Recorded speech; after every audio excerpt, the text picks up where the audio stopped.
welcome to an episode of Rustacean Station. I'm your host, Alan Wyma. Today we have a very special episode. We have actually a guest host with us, co-host, Zishan Ali Khan. Say hello. Hi everyone, I'm Zishan Ali Khan. My previous name was Zishan Ali. So in case you know me as Zishan Ali, my name has changed. It's now Zishan Ali Khan. It's pronounced Khan, but you can say Khan. It's fine. Thanks, Alan. Okay. And we all, of course, have our guest today, which is John Nunley, also known as Not Goal online. Hello, Hello, welcome. everybody. Hello, I'm John Nunley. I've been around the internet for quite a while, and I'm very excited. Yeah, the reason actually, the interesting thing is, maybe you guys are wondering at home why we have a co-host all of a sudden. Well, we've actually gotten a couple of guests from Zishan. Sadly, he couldn't make some of the recordings that we had, and finally we got him on an interesting time now. Finally, to help co-host an episode. So we thought we would try something different, right? So as everybody knows at home, I'm not doing as much Rust as most other people who come onto the show.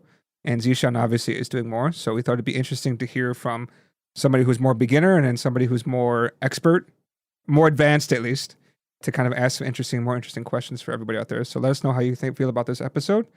But let's get back onto the show, right? So we brought John on to talk about smol RS. I believe it's called smol, right? Yeah, I pronounce it smol personally.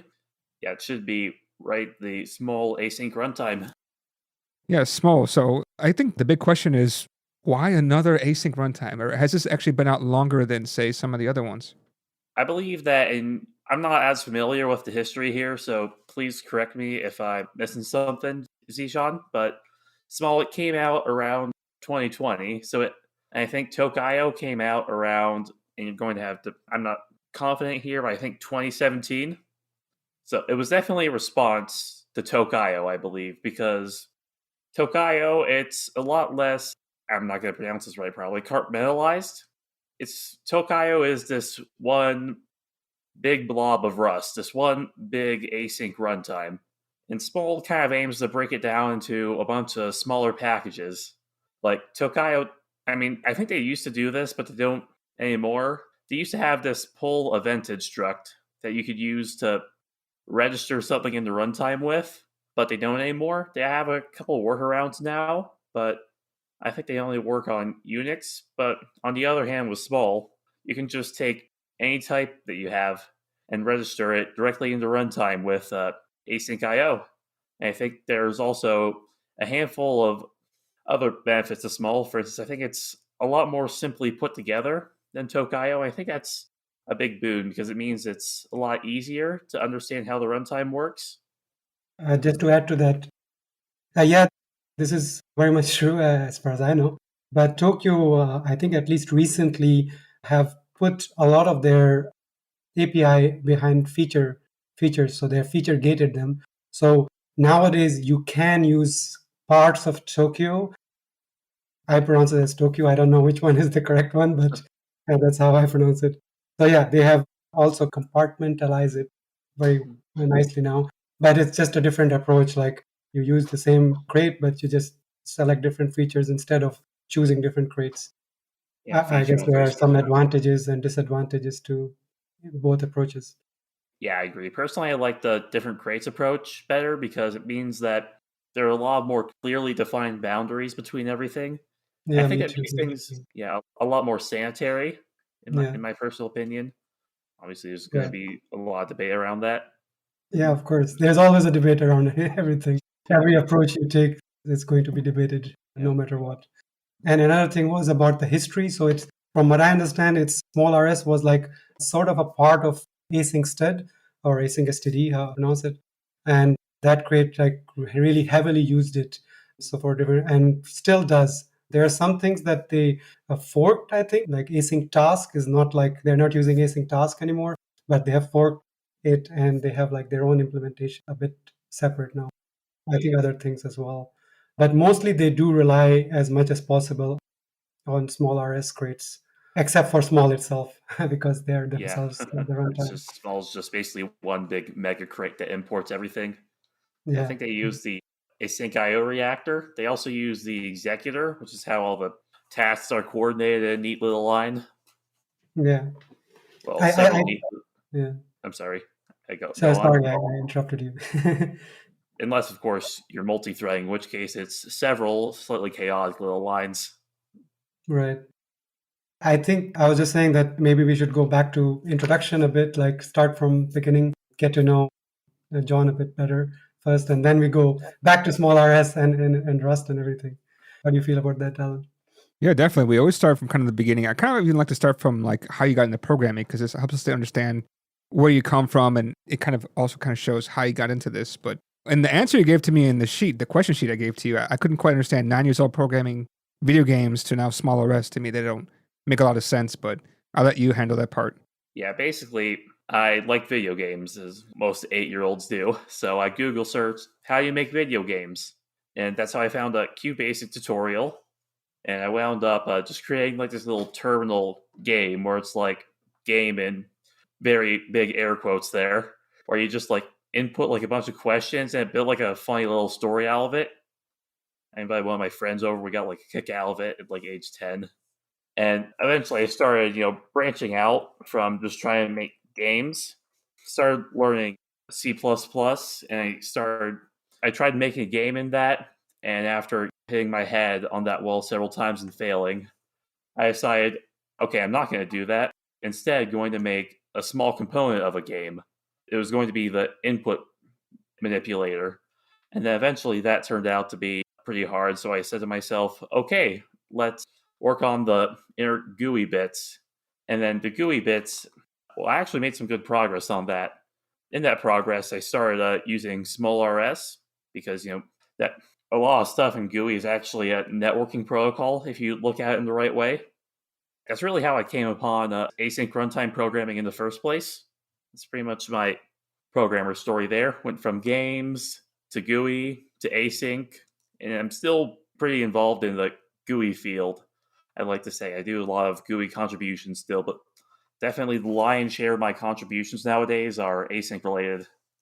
Now I'm kind of curious because GUI is always a question you always get asked about. What are we GUI yet? I think that's one of the websites. There's so many GUIs out there, and which ones are you actually looking at as somebody who's been working with GUIs for some time? Yeah, which ones am I actually looking at? In my opinion, from my personal experience, of course, none of them are really going to be like the one true Rust GUI yet. Like the one that if someone asks, how do I build a GUI in Rust, you can just say, yeah, here's a GUI. Here's the GUI you want. I think that in I'm sorry, brain just had a reset there. eGUI is pretty good. And I've also heard good things about Druid and I'm pronouncing this right, Cass. But none of them like really tightly integrate with the Rust model yet. None of them are really as good as GTK or Qt or even something like React. I mean, they're good. Don't get me wrong. I'm not saying they aren't good. It's just that I don't think you can really go up to a newbie and say, yes, you can do GUI in Rust yet.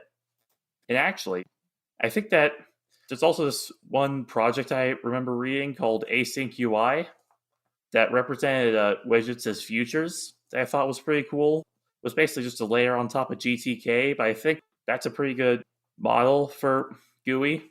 Yeah. There was also something called something close to Realm that was based on GTK. I don't know if you have I heard of used it. Realm, yeah. I didn't really use it. I'm a huge fan of the Elm model personally. Just I think Alan will have a discussion with you about that because he knows about all about I that. do like Elm. I like the idea that, of course, at the beginning, you're like, oh, I hate to handle all these edge cases. I hate that. And then after you do it, you're like, actually, this is kind of nice. Like, now I don't need to worry about like edge cases happening and weird stuff happening because I have to handle it. It's similar to Rust where it's like, it's actually the same thing, right? Because when you have a match case to a certain extent, you have to handle everything, right? yeah, Rust kind of forces you to like look the program in the eyes and say, no, you actually have to handle all the logic here. Well, actually, there's ways around it, right? You can just unwrap it and crash it, but theoretically, you should not be doing that, right? Yeah, like there are ways around it. There are like little monkey patches, but it's not like in C where you can just, leave an uninitialized value uninitialized and then wonder like, hey, why is my program breaking? And actually, it's honestly what drew me to Rust in the first place because I make a lot of mistakes as a programmer. And Rust sometimes stops them, sometimes makes it clear what's mistakes and what's not. And that's why I like it. I'm a very faulty programmer, so Rust really helps me out there. Is it like coming to this bread, sorry, not beard, bread graphics project that you have mentioned in your profile? Is it like somehow related to your GUI work? Yeah, originally I want to say, okay, I'm going to build a GUI from the ground up. I'm going to, write all the bindings to Win32, and I'm pretty sure it's called Cocoa, and X11 and Wayland. And I got as far as the X11 bindings before I realized, okay, this is way too big of a project for a single person to deal with all on his own. Right. So I've kind of become a bit more pragmatic in that regard. I mostly do stuff using Winit nowadays if I'm going to interface with the lower level graphics, and I actually did make some good progress. I think BreadX is a really good piece of software. It's it does something that I don't think anyone's really done before, communicating with X11 in a purely asynchronous manner. And I think that if I were to continue going on that, I mean, it would take me years, but I think I would eventually arrive at a pretty decent GUI interface. But overall, I think it's just more pragmatic for me to just say, you know what, dozens of people have been working on Winit. I should probably just go with that. Have you ever taken a look at? Oh, sorry, I was just curious. Have you ever taken a look at Tauri? Tauri, no, I don't think I have. You never heard of it? I'm really surprised you haven't heard of it, because to me that's probably the most popular, well talked about GUI library. I mean, when you say GUI library, how do you spell that? Tauri. I think it's tauri.app. I think it's their. Tauri. Is it Tauri? I think it's I called pronounced Tauri. it Tauri in my head. My bad. I didn't know what you were talking about. Maybe I said it heard of wrong. In any case, like, as long as you've heard of it. Yeah, have you ever tried it or no? Just kind of curious what you think. I haven't tried it yet, mostly just because, I mean, I've already used React, and I'm not a huge fan of the web model. I know it's built on like a fork of Winit. It's called like Tau or something or other. But I hear they swapped out the X11 Wayland backends and replaced it with GTK, which, I mean, you know what? Fair enough. The X11 Wayland backends for Winit are huge. Like, we're talking like 200 dependencies huge.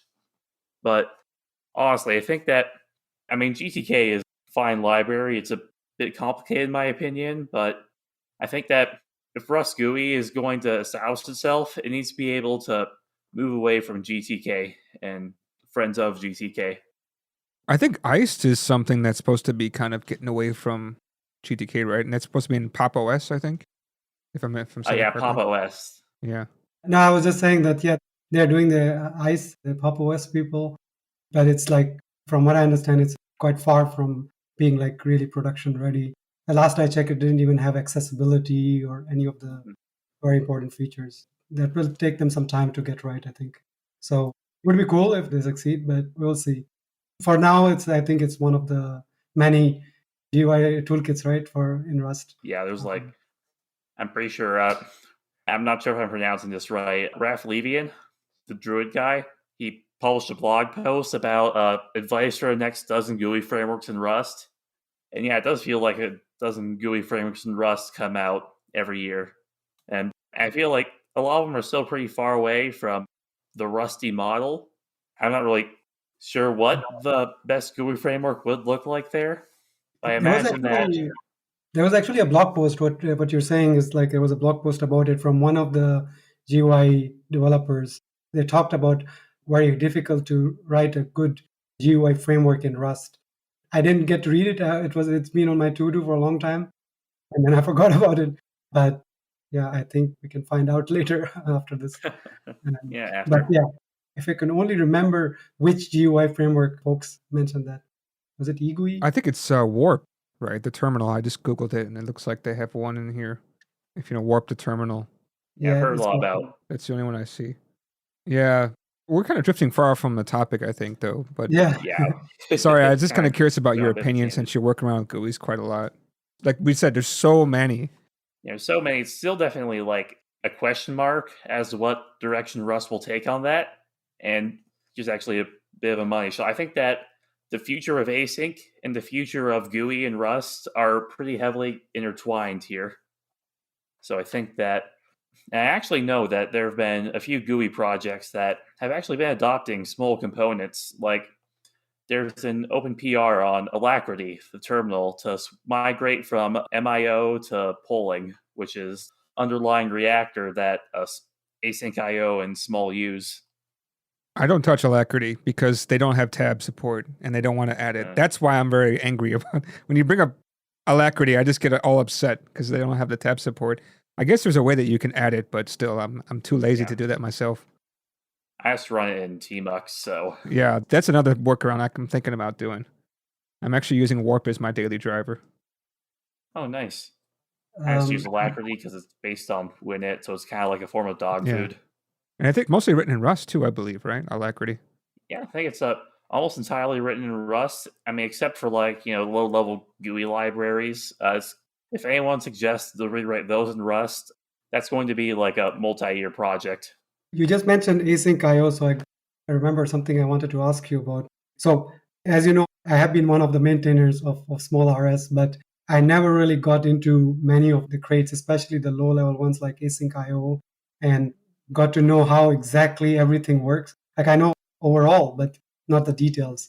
So from what I understand, async IO launches a thread, right, for waiting on futures. But from the documentation, it's a bit unclear when exactly it launches that thread. And I understood that it doesn't always does that. So would you happen to know how that works and when is there a thread launch and when it's not launched? Okay, so I don't have the source code in front of me right now, but from my recollection, the thread is just immediately launched the first time you call async new or timer new. It mostly just exists as like a backup because if you have let's say, okay, for those who aren't clear on how async IO works, you have async IO : block on function that lets you sort of take over the React and do and run all the polling you need to power your futures on the current thread. But the issue comes down to there's only one reactor, and you have a mutex guard that holds that reactor, and it's kind of just hot potatoed around between all the threads. And there's actually a deadlock that can occur if, where one thread is just parked forever, and the other and it thinks that another thread has the async IO reactor, but that's actually an open issue I've been meaning to solve for a while. And so a workaround for that is you just have the async IO thread running in the background that occasionally checks to make sure, hey, is the reactor running? If it's not, there's probably a latency spike happening. So take it over and just run it ourselves for a while until someone else asks politely for it. Okay. Yeah. So the thread is always there in the background. Thread's always there. Yeah, it spends most of its time parked, if I'm remembering right. Unless you're just using a async IO block on direct, unless you're not using that, I mean. Cool. Thanks. It's actually a pretty fascinating crate because it translates the event loop API up to the more high level futures API, and a pretty fascinating way of doing that using the block on workaround and I'm sorry, my computer is acting a bit weird now. Using the block on workaround and storing all the sources in a single slab that, once it receives the events, it wakes up the wakers. It also does this in mostly safe code too. There's only 3 lines of unsafe code in the entire library. I think that's another advantage of the packages over features strategy, because you can just take everything and split it up into modules like that, and you can mark those modules as not having any unsafe code. I feel like that does wonders for trust your crates. Yeah, sounds very good. I had a question, but I forgot. As usual. I think my kind of question is, how do you know when you want to start breaking apart these packages, right? To me, I'm so used to mono repos or just like a giant package, with everything together, because most of my work is kind of specific to one thing. And even smol, right, is quite clear what it is. But how do you know when you want to start to split up things into certain packages that could be reused for other projects? Yeah, it's a bit tricky. I mean, usually it's basically the way that I write packages from scratch is I'll just write it all in one big file if I can. I actually did this recently with rendering framework that I wrote for that just builds a rendering interface on top of OpenGL. And then eventually that file ends up being like 4,000 lines long. So then I start breaking it up into different modules based on, oh, here's this structure. We should probably move that into its own module. And a lot of it's subjective. Like most will just dedicate one module to one aspect of the program, if that makes any sense. Like if there's like to use the example, like to kind of use smol as an example. Like from what I understand, async IO was originally just one big crate that included the polling crate like inline as just the internal reactor. And then eventually that's just one big module. And then you take a look at all these modules and then you realize, hey, this could probably be reused in another program. And then you take that module, move it into another crate, and then boom, you have your other package. I think this happened with, I think smol was originally just one big crate. I went through the commit history a while back, and you eventually had it moved out into like async executor and async IO and async net, and then those eventually split off into more and more crates. I think, as I was saying, like they were supposed to be parts of async stud, or not exactly in the same repo or say as the same project, but still components of it. And then I think that at some point they realized that, okay, well, let's just also have this small runtime as well, similar to async stud, but meant for even lower footprint or memory footprint or something. That's what I understood, at least, because it was done by the same people, right? The person who wrote most of smol was working at Ferris Systems with Florian, and they were the people behind async stud. So it all came out at the same time from the same group. So that's what I understand the history is. But I'm sure Florian will at some point come to this podcast again and correct me if I was wrong. Oh yeah, Florian is your buddy, right? So he'll come find you very easily. Yeah. No, we are in the same city, right? We are both in Berlin, so yeah, it's relatively easy to meet. But what happens is that you just meet in conferences in other countries in the end. Man, I wish I just met random Rustaceans out here. I mean, I know I'm kind of getting a bit off topic here, but I live out near the Bay Area, but not like close enough to it that it's just trivial to go there. So I don't really. What? Sorry to interrupt. Where are you based, actually? Where am I based? Well, I'd rather not, dox myself too hard. Okay. I'm not in California, if that's what you're asking. I'm West Coast, kind of in the middle of the desert. There are actually a lot of tech companies moving out in this direction, but not a lot of them are really doing anything too innovative with Rust. I have some ideas. If you say desert, I went to the West Coast recently. I'm thinking about Nevada now. If you're talking about giving an idea about desert, that's all it is out there. Yeah, Nevada. I'll just say Nevada. That's pretty easy to guess. If you say desert and next to California, then it must be Nevada, I'm thinking. But not to help dox you.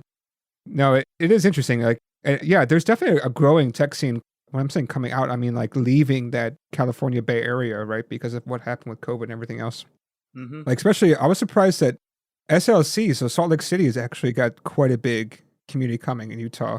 I think Pluralsight's moved over there, and a couple other places are actually coming up in Utah. When you think about tech, you don't really think too much about Utah, right? Or even Nevada. Yeah, you think about Silicon Valley first, immediately think California. You maybe think about Boston, I guess, MIT. But yeah, I don't think Utah. It's cheap. This is what it comes out to, is the taxes and stuff is cheap. Yeah. It's very kind of more red kind of state. But yeah, I mean, I'd like to see the fact that we can go anywhere and find a job, even remotely is kind of okay. Are you working actually remotely, or you actually have to come to the office? I'm actually working hybrid, where like I work remotely most of the days, but then one day I come in just because as IT, you can actually do a lot of stuff remotely, but sometimes you just have to be there to actually touch the servers, So are you the one where you have to ask people, are you sure you turned on the machine? And then they say, yeah, and you travel over there and they forgot to press the power button or didn't plug it in or something? Sometimes I'm that one. Most of the time, I'm just I mostly just handle antivirus stuff. Nowadays, basically just, all right, why would you download FileZilla free version.exe and then run it without telling anybody? That has happened more than once. Talking of which, I got reminded of the question I wanted to ask earlier. You mentioned your computer is acting up, so I would guess you're using Linux like me. Hey, how do you know? Well, you said it's acting up, so that's a fair guess, right? Well, I'm using Linux myself, and really scared right now that it will do something at any moment. So that's why I guessed. But yeah, the reason I asked was like, I saw that you were doing a lot of work related to Windows as well, like other platforms. So are you like, is it just your interest, or is it like you really need things to work for Windows? And how do you do it if you are using Linux? Well, this is just my laptop here. I have a desktop computer that's Windows, but at this stage, my Linux laptop ends up being a lot more reliable. So, and you asked, what's my interest in Windows? Well, I feel like a lot of people are familiar with like the Linux APIs, just like they Right. learn how to program on Linux, so they only really know Unix APIs, and the Windows API is just, it's uncontrollably vast. Like, there's Right. crate called like Nix, which is just like, hey, here's a safe wrapper around, the most popular Unix APIs. And it's like, it's a pretty big crate, but it's pretty well maintained. It works pretty well. There are actually a couple of alternatives coming up that I like better. That kind of crate could never exist for Windows. Maybe for like some parts of the Windows API, but the Windows API is just like, don't quote me on this because I'm not sure what the actual number is, but like tens of thousands of functions. More functions than I think even I can comprehend. Like, that handle just about everything in the system. Is it because that they kept on adding new API as they needed and didn't care too much about like it becoming out of hand? Or I suppose that's a good way of putting it. They just kept adding and adding new APIs, and Microsoft, for all their faults, are just the absolute kings of backwards compatibility. So, like, true, the APIs that worked in 1999 are still going to work as intended today.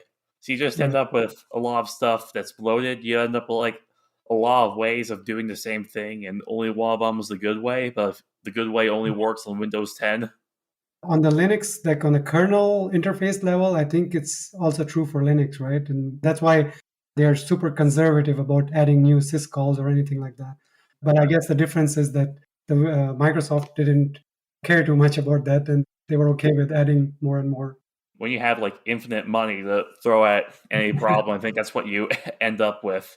You Right. kind of ask, and I kind of like, did you ever see that like one comic that's like, I forget how it goes, but it's like some guy just has a computer, and then some guy walks in and says, "Hey, do you know Perl?" And he's like, "Yeah, I did some in high school.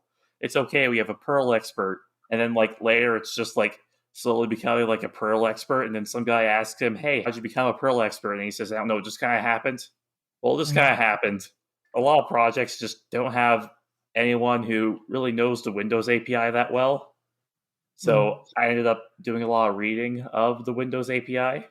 I don't want to call myself an expert, but I'm definitely more familiar with it than a lot of people. And the whole, like, I think what you're referring to is I recently rewrote smol's Windows backend, and originally it used a C library. Now it's a pure Rust ordeal. I rewrote it like that, and I had to learn a lot of Windows internals in a very short period of time for that. Cool. No, it's definitely good to have Windows people who know it's Windows. I'm kind of curious about what you think about. I know Microsoft is actually producing a lot of crates. At least they produce one crate. I think it's called WinRS. I'm sure you must have taken a look at that one, right? It's called Windows RS. It's basically just full Rust bindings to the Windows API. It's basically what WinAPI did before WinAPI became unmaintained. I think the reason why they became unmaintained is just because Microsoft outclassed them in every sense of the word. And there's actually two crates. There's Windows Sys crate, which is just the low level bindings, and the Windows crate, which is slightly higher level bindings. It's all still unsafe, but a lot of the COM objects have actual wrappers around them this time. When it comes to smol and even a lot of the GUI stuff, you don't actually use COM objects. You just end up using the Windows interface instead. Okay.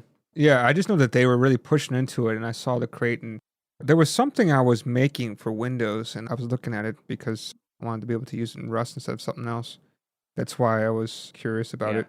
One of the bigger problems I think in Rust today is just Windows support. Like, people are good about it, don't get me wrong, but like there's a lot of crates that just break if you try to build them on Windows. And I can't name any off the top of my head right now, but if it doesn't break, it bugs out. I just think that a lot of people just need to give a bit more attention to Windows because 90% of the world still uses it. Actually, I had a very good experience with porting things for Windows. I've been always a Linux guy and I don't know nothing about Windows APIs. And my background is more with C. So coming from that world, whenever I try to build anything for Windows, especially on Linux, it was just a disaster always. But recently Yeah. I started writing this dbus daemon, like based on ZBus library. And I was so surprised. I added a CI. I don't have a Windows machine. I just added a CI for Windows on GitHub, and it just worked on the first attempt. I was just No blown way. away. Yeah, all the tests just worked without any glitch. Nice. That's So rare. I think compared, like it's about what you compare to, right? Like if you compare to the C and C++ world as well, I guess it's really good. Still like a lot of stuff that's just written directly on top of Linux syscalls. So it's pretty hard to port anywhere meaningful. Yeah, don't get me wrong, there are a lot of problems and a lot of crates just won't work out of the box, but there are many which will just work out of the box because they're not too dependent or directly on any syscall or something. So I'm just saying it's just a bit better than C. Yeah, I think so too. So what's going on with smol, right? We talked a little bit about the history. Sorry to kind of Mm-hmm. easily transition us back to the main topic, right? Yeah, it's all good. What's been some of the recent changes? I mean, you just said that you rewrote some of the pieces for Windows to be a lot more. Yeah. How would you say that? It's a lot more optimal for Windows or more correct? Or how would you kind of Mm-hmm. say the work that you did? I mean, the main reason why I ported away from weepol is the C-based library we previously used is because there was a soundness bug in there. Not with weepol, just how we linked into weepol. And, we could have, probably cleaned that up, made it work, but at that point it was just easier to just rewrite the entire backend from scratch rather than, apply some patch that would, make things work for the moment. Isn't that what all programmers say? It's just easier. Let's just rewrite it. Yeah. It actually was probably easier to rewrite it. I do not have the patience for linker shenanigans. So hey, let's just rewrite it. And it actually ended up being not too bad to rewrite in Rust. It's mostly just an adapter on top of IO completion ports. There's also, you asked what's going on smol. There's I'm doing a bunch of stuff overall. Ever since I got added as a maintainer in June of last year, I've kind of just been going at the crates and adding, whatever I think would work best for that crate. Recently, to give an example, I've been working a lot with another crate in the smol ecosystem. It's called Event Listener. It's a pretty low-level primitive. It's very simple, in fact. It's just it listens for events. You create a bunch of events and a bunch of event listeners, and you can notify an event and then it wakes up a listener that could be on another thread or another task. And the way it works is it's a linked list of listeners that you just notify one of them. And I think I've gone at that crate 5 times, just trying to find the best model for it. I think I finally settled on the model that I want for it. It works well on both STD and no STD formats. And I feel like it's a pretty big change that's coming up because it's also, I benchmarked it. It's also around twice as fast as it was before. Because instead of using allocation, I use an intrusive linked list. I think it's the best way of doing that. Yeah, it's interesting you mentioned linked list because just today at work I was telling someone that linked list is probably not the best way to learn Rust because it's and I was telling them it's a horrible data structure that you should probably never use. And Exactly. so I would be interested in hearing more about why you think in this case it was the best solution. I think linked lists thrive in the case where there's a lot of inserting and removing going on. So you end up, and that's what event listener comes down to. It's a queue, but you can remove and add in new listeners at a moment's command. And also the linked list is pretty easy to traverse too. You need to be able to traverse the linked list in order. Yes, you could probably do it with just like, a vec of listeners and just having indexes into that vec. That's actually how we do it on the no STD backend, in fact. But then the issue with that comes down to, well, you're basically just creating a linked list, but different. But the main problem with linked list would be that it allocates each node dynamically, and then there is no way to make it a contiguous block, right? The memory region, which the back does for you, right? It's the Continuous interesting block. thing, actually, because the way I'm doing it now, it's theoretically possible to do it without any allocation at all. Wow, Because okay. I don't want to go too much into detail, but the way it works is inside the event listener, I just store it in line into the event listener so that there's no actual heap allocation going on. The block is just stored in whatever future is pulling the event listener, and it's a bit hard to make that work in Rust. But using pinning guarantees, you can actually be sure that it's not moved or invalidated or anything like that. But it's like, so you're saying that it's allocated on the stack. That would mean that the size is limited at compile time, right? So you can't allocate more than a specific number. Yeah, I think that, when I was running it, it basically just allocates on the heap, and you have to opt in to stack allocation instead, just because the previous version of Event Listener used heap allocation. I don't want rock that boat too much. Right. Yeah, I think that there's still like a lot of potential for fixes like that let you get away with those kinds of things. Like another thing that I'm working on, I'm also just working on optimizing things in general. Like for the executor, in fact, I just submitted a PR that should make it so it pulls stuff a bit faster. Like instead of like pushing stuff to a global queue directly, it pushes directly to the local queue, which should save quite a few atomic instructions from needing to happen. Cool. It's just there's a lot going on still. There's like I could probably pull up my list of pull requests here and go into some more detail, but I've been doing a lot of stuff, fixing up small things, adding a few new features to crates that I think need them. How do you actually figure out like work to do? Well, for me, exactly. It's like whatever the client complains to me about for my daily work. If people are bringing you bugs or reporting or asking for features, that usually works. But it sounds like you're kind of just picking things off the queue that you think need to be done, right? Or is there actually people who are asking for things or reporting bugs that you kind of take care of first? Well, first off, a lot of times I just look at the issue tracker and see, okay, well, this person wants this, and I take that issue and I work on it and I develop a PR that fixes it. But there are also a lot of cases where, like I said, I use smol a lot in my own GUI work. So I'll just notice, hey, it'd be a lot easier or it'd be a lot more optimal if it did this.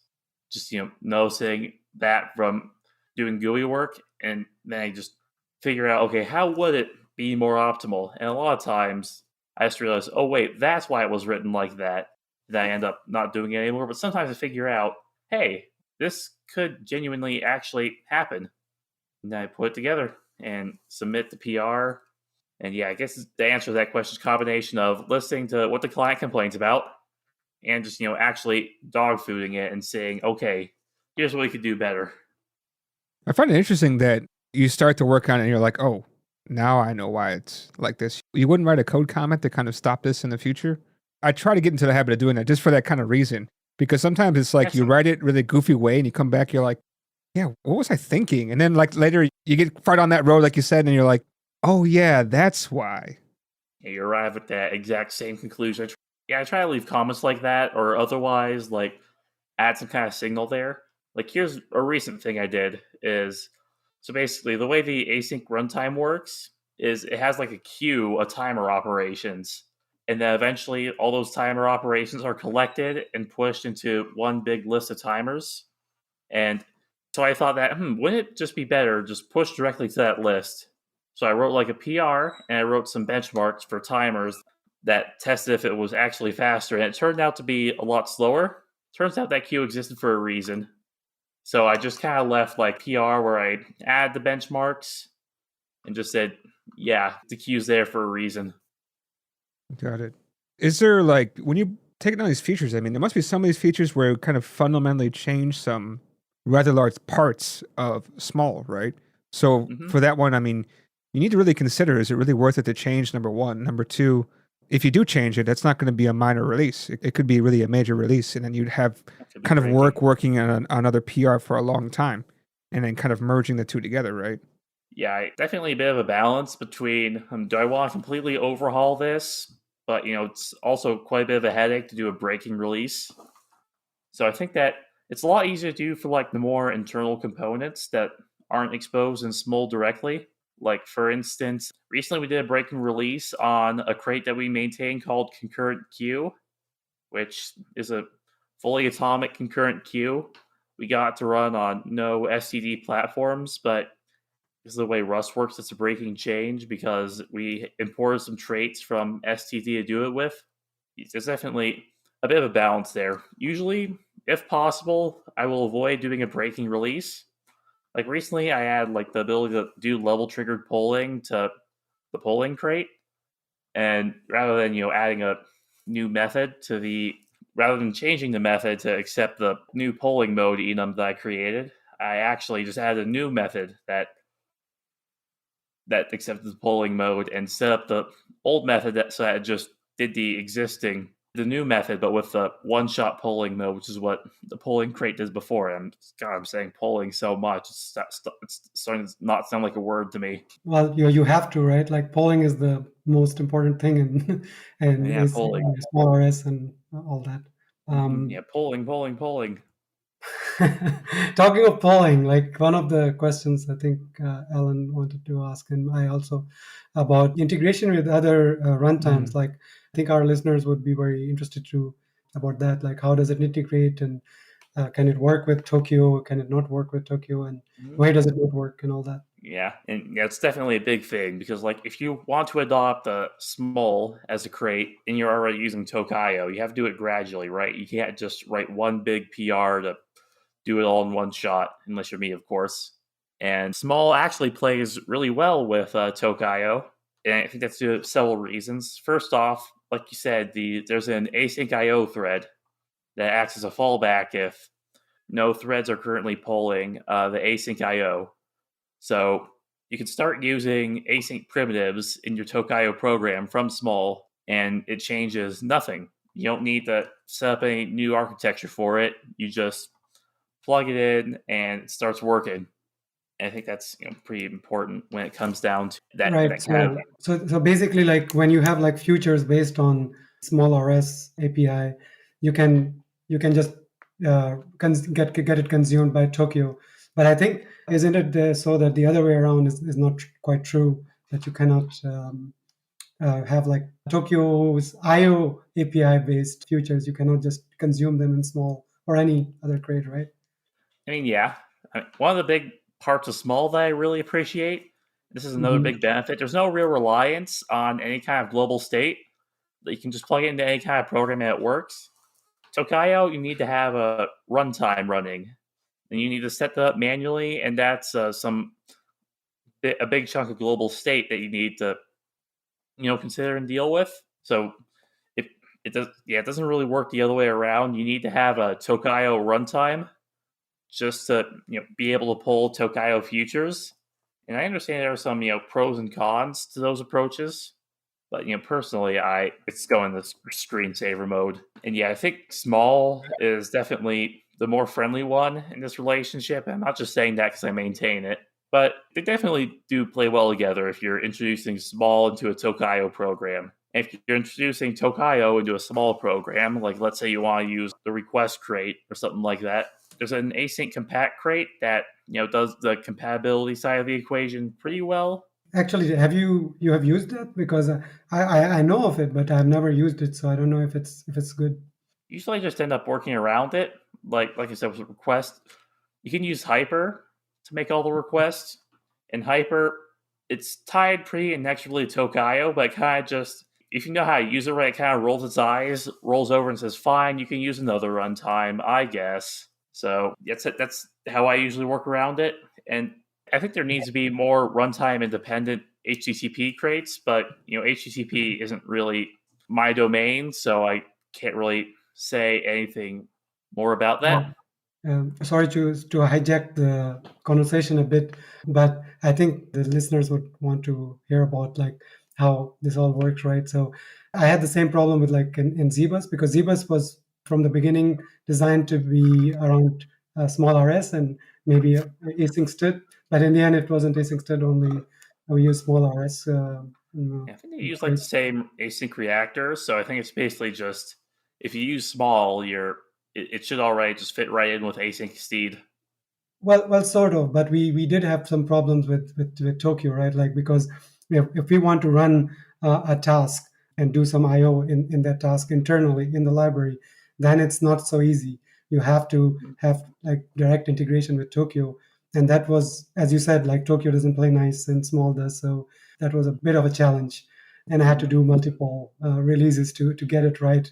And even then, people were saying that, oh, even when we use Tokyo, you're still depending on a lot of these crates from small, and that's for us, that's they're redundant dependencies, because we want to only use Tokyo. So can you please fix it? And then I had to make another change, and now it's based on features. So if you have Tokyo enabled, it will only use Tokyo and not async IO or anything from small.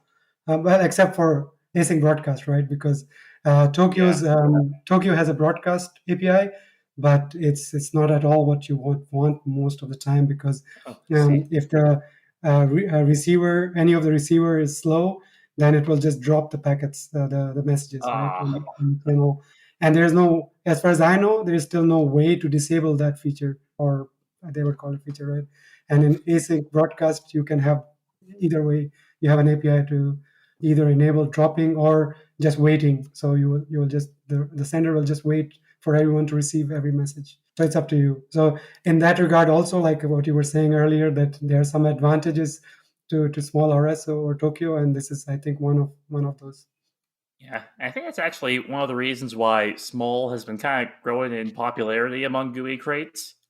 I Uh-huh. can't actually. I kind of want to put a citation needed next to that because this is only like just my first hand experience. Just because Right. like Tokio, you need to like plug in the runtime and go through that whole song and dance to use it. But with small, you can just pick up async IO and start going that way. Just to clarify to everyone who's listening, I'm not trying to badmouth Tokyo. I think it's a pretty great project, and I don't think John is either. Yeah, I'm not It's trying to. just that there are different approaches, and every approach has advantages and Yeah, disadvantages. pros and So, cons. Yeah, I still think pros and yeah, cons. Yeah. Tokio manages to get like a lot of optimizations that because small is broken up to a bunch of packages, small just can't do. Like, I think one of Yeah. them is just asynchronous task scheduling or task yielding. I think so because like it gives every task a budget, and the IO resources kind of have to be clued in on that. And I'm honestly pretty jealous of that myself. Like that's just Yeah. like the kind of Yeah. thing that we should be doing. Right. Yeah, I think if you just depend on Tokyo, it's life is very easy. If you don't care about anyone else and you just assume that's the case. And there are a lot of crates that are definitely doing that, and I Mhm. don't blame them at all. Yeah, me either.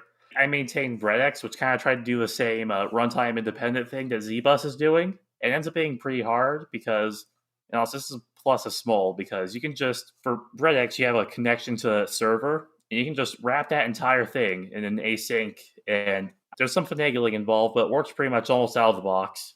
Right. Tokio, it has like an async FD thing that works on Unix, but it's a bit harder to use that right because it uses a edge triggered IO instead of one shot IO like smol does. So you have to like clear the notification, and sometimes that's a lot easier said than done. Right. Talking of async, have you been following the recent developments in terms of async? Like there are some blog posts recently. There has been from the async working group of Rust about what the future holds for them. And Yeah, have it you was been like following them? I've been following it kind of. I know that with GATS they're positioning themselves to do async traits, which I think are going to Right. be not only a blast, but I mean from the small end at least, a lot of breaking changes because we're pretty mired in the polling API right now. There's definitely going to be a lot of changes to small in the future based on that, or at least I would think. Yeah, definitely. There's But I also think there will be a lot more changes to Tokyo. I think like they will have to change quite a lot if all those plans come to fruition. yep. You're also going to add like more concurrency to futures just directly to the standard library too. I think it's going to be pretty fun. My only worry is that they do it in an unoptimal way, but I guess I'll just raise my concerns once they actually start moving to put it into the library. Yeah, I think there will not be a runtime in the library. That part is like pretty set in stone as far as I know. I've The heard only thing like is that they will add abstractions that help you abstract over any runtime, so you don't have to assume any runtime like we were talking that people do for Tokyo. So that won't be happening in the future, hopefully. But that's yeah, the hopefully. idea, at least. Yeah. I think having Uh, a runtime directly in STD, well, it would be yeah. nice for some things. You don't have to worry about, okay, how do I spawn tasks in external library? Yeah. It would be nice in some regards, but I think leaving it up to external crates to develop the runtime is actually probably the best way of doing it, since one runtime won't be a one size fits all use case. Yeah, it's a bit difficult, right? Like to make that happen. I would say even impossible, because it depends on what price you want to pay and what throughput you need, and there's a lot of things depends on your exact requirements, right? So in some cases, Tokyo would be the best option. In some cases, it would be async. Yeah, I think this is a good idea to keep the actual runtime outside. Sometimes it's small, sometimes it's call loops, sometimes it's probably something I haven't even heard of, like Embassy or something. Yeah, I heard of Embassy. I don't know, or at least remember what it is, though. Yeah, it's supposed to be like an async runtime, but for embedded devices. Ah, I mean, yeah, okay. ideally, I think it'd be nice if smol worked on embedded devices too, but there's a lot of compromises that would have to be made for that. So I think it's better to just kind of focus on desktop platforms first. Make stuff no STD and able to work on embedded if possible. Yeah, I think it also depends on how small you mean, right? Like there are like a lot of devices out there. They're so like very low end compared to your typical desktop, but they still have a MMU and everything. So they're not like you can't do any allocation and you can't use a STD. So yeah, there's a lot of middle ground in between, and I'm pretty sure small and async STD as well are being used on embedded systems without any data. I'm just guessing here. Well, I'm happy that they're starting to add some more of these primitives. I do remember this conversation happening, and it's been a lot of work in that because it's like, well, what do you care about? What do you care about? I forgot his name now. We had him on the show to talk about the async working group, and they literally went to every single group and we started asking questions and trying to find some commonalities and things that they could add into the language to make things easier. Because I think that's one of the concerns that the async working group has is we have all these different runtimes, and that's fine, right? As we all know, different runtimes, different strokes, different folks, right? Different runtimes for different situations. That's why, though, like we said, there'll never be a runtime. It's going to be within the language. Some say it's a downer, but if you think about it, it's probably maybe more of a positive to a certain extent because they don't really know what you're going to use. Rust is just so versatile like that. But now the question is, can we make it so that we can swap out runtimes easier, which has been the number one problem, in my opinion. But then again, I'm not doing Rust every single day. But from the outside, when it comes to async, I think that's definitely one of the number one issues is, how is it that, why is it that I have to use a specific runtime? That's because this crate that I want to use only uses Tokio, right? Which is fine for 99% of projects, I think, or 95% at minimum. But that 5%, I mean, like if you're using embedded or whatever, it could be an issue, right? So this is something I'm looking forward to. I came from Rails and Ruby, and so I do have this mindset like sometimes it's okay to burn down a room in your house if you can maybe add a nice garage at the end. You know what I mean? Like there was always this mentality that, okay, sometimes we have to deprecate stuff and do some kind of house cleaning for the greater good. And that's what I'm hoping is coming out of all these changes. Like we all said, right? No offense, Tokio. That's probably the number one runtime I'll probably always be reaching for when I do have my Rust stuff. It's what I used before. Yeah, me too. Yeah, and I think everybody else out there, like there's very few people I think that are probably anti-Tokio, right? Because the nice part about Tokio is that they spent the time to do all this hard work and everybody's reaping the benefits. But now, it's kind of like, I don't know, how would you equate that? It's like they spent all this time kind of filling holes and it's like, well, now we're going to, put a new foundation in. It's like, okay, now I got to dig up all these holes I spent and work with the new foundation. But hopefully this is going to be for the greater good, right? Yeah, definitely. Yeah. I'm pretty sure they will find volunteers to help them port to the new APIs. That's not doubtful in my mind, at least. But I think coming back to what you said, Ellen, like why can't we have like other languages, right? But with Rust, we have this concept of zero cost abstractions. And that's like at the core of the language. So if we have something like Tokio as part of STD, that would be contrary to that, because there are some runtime costs. There are some costs to using Tokyo's tasks and stuff. So especially like when it comes to threaded runtime. So I think it wouldn't really fit in with that core principle. So that's why. And if they want go with something like small RS, then people will, like as you said, 99% people need Tokyo. So those people will be very put off by that. Like, I don't need this. I need Tokyo. Yeah. Tim McNamara brought up a very good.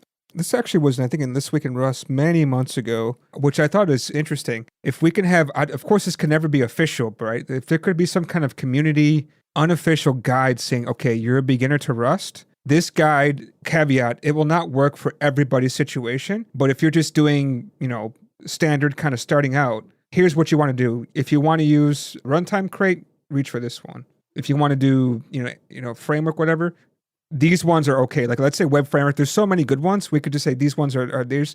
And these are sorted by popularity in terms of download. Like, let's be objective and let's be cumulative about this, right? Quantifiably, this is the download rate. We have that from Cargo or from some Crates.io, sorry.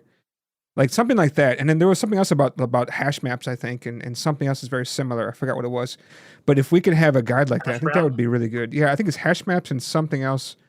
Was some people had questions about when do I use which one. For me, it's always like, well, should I use an I32 or an I64 or a U, or what is it called? Is it uint or something? I forgot what the heck it's called. I think it's called usize. Yeah. Like the pointer size type. Yeah, the one that's based on your architecture, right? It's like, I don't know which one to, even now I have no idea which one. So I gotta look at whatever heck the signature of the method takes at this point. Yeah. I think that actually applies to more than just runtime, right? Like there's a lot of like conflicting crates and there's like multiple implementation, and people just got into this habit of going to crates.io, searching for their keyword and just going for the first hit that has enough downloads, right?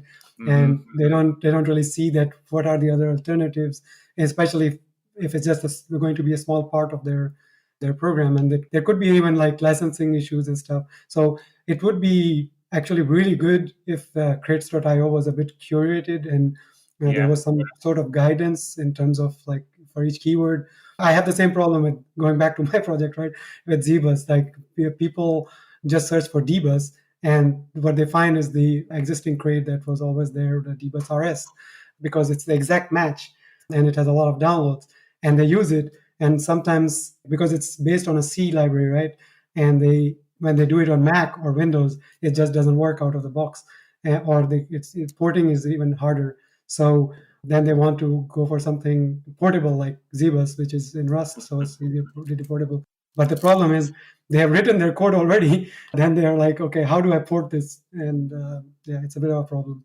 So there's a lot of, I think, crates out there which can use this kind of curation. That would be awesome if this happens. Yeah, I mean, I know Ruby Gems has something like this, and I saw something recently for Dart packages where they try to categorize things a little bit easier. I don't know if you can put this in the Crates.io, but I think having some kind of community-based one with some suggestions and stuff like that, I think that would be really good to have. But that would take, obviously, some time to put together. Well, basically, some structure would be nice, right? Like, I have talked to many people about it, and they all say, like, it's just like right now, it's just a wild, wild west. You just register your name of the crate, and then it's yours, right? And nobody can take it away from you ever. Now you're talking about name squatting, right? That's the big issue. That's one of the main downsides of Rust. Yeah, package management is great until it isn't. It's like, to give an example, if you look up XML on crates.io, and this might not be true anymore, it was last time I checked, most downloads is the XML RS crate, which hasn't been used, it hasn't been updated in years, I don't think, and doesn't even have it uses a bunch of crates that are now officially deprecated by Rust. And like the actual options like Quick XML and ROXML tree, I think it's called, they're not as far down the list, but I still think there are quite a few projects that depend on XML RS for that reason. Yeah, actually, it's funny because we had the same thing in ZBus actually, and someone created a PR for moving it to Quick XML, and they did that, and cool. But I wasn't even aware. Like we were using XML RS, it was behind a feature gate. I never used it, and I never knew that it had any problems. And it was part of this what do you call it, advisory that there was some security problem with it with Yeah. XMLRS recently. Yeah. We've actually adopted a security policy on smol lately where if something has an advisory, it automatically files an issue on it, which I think is pretty nice. That way we know that, we're able to get away from something if it's not what we want in our code. Yeah, that's nice. I think I took away quite a lot of time from John. No, but It Don't worry became about my it. interview. I'm sure that was interesting enough to viewers. yeah, now I'm kind of curious, like, what can we expect to come out of smol in the near future? Well, first off, I really want to optimize the runtime. That's like where I want to put a lot of my time and effort into the future. Just being able to make the runtime as fast as it can be, because when it comes to smol, I feel like the most time you can bleed out of it for now is locked away in the runtime right now, because the runtime implementation is pretty simple, and I'm pretty sure that was intentional, but it's used a lot by other crates now. So I think that we should work to make it run a bit faster. And there's definitely a lot of techniques I can use to optimize it. So I guess we'll see what works. We'll see what doesn't. There's on top of that, like, I also want to support more platforms. Like, we already support Solaris, where Tokio doesn't. You also support you also support all Unixes, because polling can just use the poll syscall in a pinch. Not that I'd recommend using it. It's very slow, but still. And I want to be able to support AIX, because AIX support just got added to Rust recently. I feel like that'd be pretty fun. Another thing I'd like to add, I'm currently doing a rework of the locking primitives so that it can be used in synchronous code and asynchronous code, which I think would be really nice. I mean, technically you can use it with future block on, but yeah, there's a problem with that. Like, if you use block on, then you can't use it inside Tokio and all that. So you will get into those problems. So I think the work you're doing is pretty good. Thank you. It's awesome. Cool. Yeah, I think that's and like I said, I'm also working on GUI stuff, so I think I'm also going to be using smol in GUI from this point forward. So I think smol is going to see a lot of use there. Cool. Awesome. Yeah, I think we spent quite a bit of time together talking about everything, and I think we got through most of the questions that I had in my mind. And Zishan, I know you had a lot of questions that came out on your side, and I'm happy to hear all those. Is there anything else that you wanted to tell us about smol before we wrap up? Because obviously we've been asking questions, and maybe there's something that we should know about before we wrap up. I mean, like I said, we just talked about smol's future. I want to tell like a quick story before we wrap up. This was like my first big contribution to smol, like back in June of 2022.